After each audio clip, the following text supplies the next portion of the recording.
Hi guys, so ayan, tapos na namin bunutin guys yung dito sa debel guys. Ayan. Ito yung mga tubo, 20 piraso. Hello guys, may bagyoan niya guys. So, aabutin yata kami ng ulan guys ngayon. Ayan o, palimlim na panahon. Kaya, ito siguro, pag nagkamali ng panahon to, baka bukas na.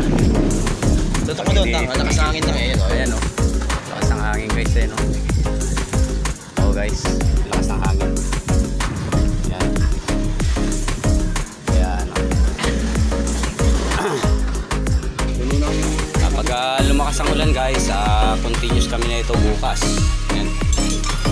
So, may bagyo kasi ngayon guys, dalawang magkasunod. Ano ba pangalan ng bagyo ni?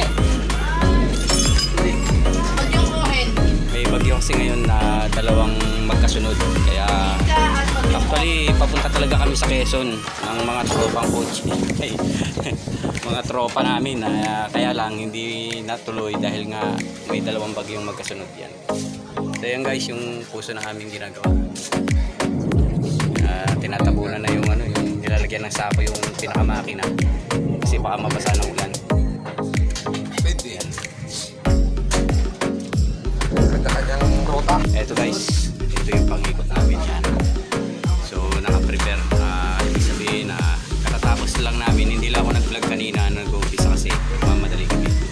So ngayon ako nag-vlog pagkatapos maghangat. Yan guys. So check namin yung yung pinakasilindro ko anong tama. Okay guys. Dalhan mo ng tubig. Roy, para makita natin.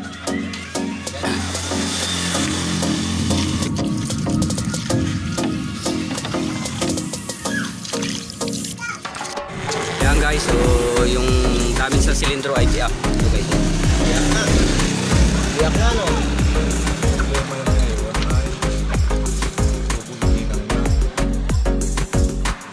Yan guys, tiyak. Hindi lang natin baklasin na lang. Ayun na guys, umulan guys. Guys, ayun yung ulan guys. Ito na yung ulan. Pumapatak na.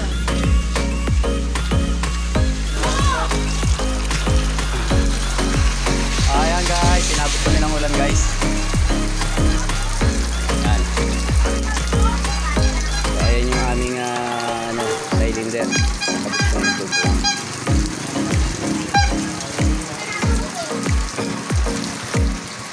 Yan guys, yung yung pan-drilling.